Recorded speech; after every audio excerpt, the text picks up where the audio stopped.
Hey everyone, we're looking at the story of Jesus turning water to wine again because it's just that good.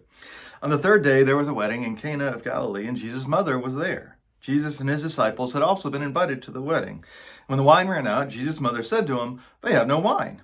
And Jesus said to her, "Woman, what does that have to do with you or me? My hour hasn't come yet." His mother said to the servants, "Do whatever he tells you." Now, 6 stone water jars used for Jewish purification rituals were standing there, each holding 20 to 30 gallons. Jesus said to them, "Fill the jars with water." And they filled them up to the brim. He said to them, "Now draw some out and take it to the head waiter." So they took it. And when the head waiter tasted the water that had become wine, he didn't know where it came from, though the servants who had drawn the water knew. So the waiter called the groom and said to him, "Everyone serves the good wine first, and the inferior wine after the guests have become drunk. But you've kept the good wine until now." Jesus did this, his first sign, in Cana of Galilee, and revealed his glory.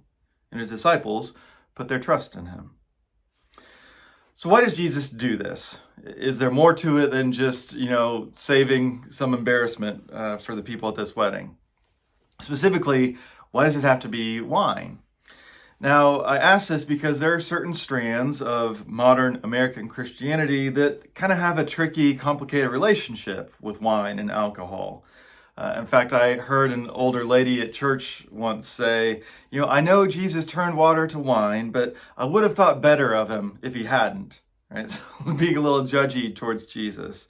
Or some that, legitimately believe that Jesus really made grape juice. And I'm not going to get into that because there's really no argument to be made there.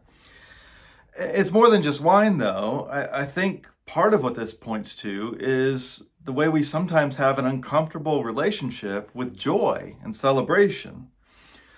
Again, some of these same strands of Christianity would also say that there shouldn't be any parties, that no dancing. Really, your job is just to work hard and maybe suffer until you die, and then you get to celebrate, I guess. But do you really think those kind of people are going to be a lot of fun in heaven? I'm not so sure.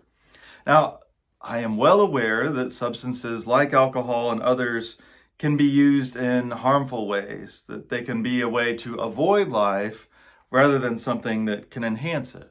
People that are enslaved to addiction, despite what they might be saying in the midst of their addiction, they are not free to party how they choose.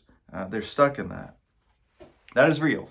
But when does this anxiety about abuse become so great that we lose the possibility of celebration? Jesus here, at least, is on the side of celebration, right? He makes 150 gallons of wine. That is ridiculous. So we have to ask ourselves, whatever our relationship with alcohol is, are we mourning when the groom is here?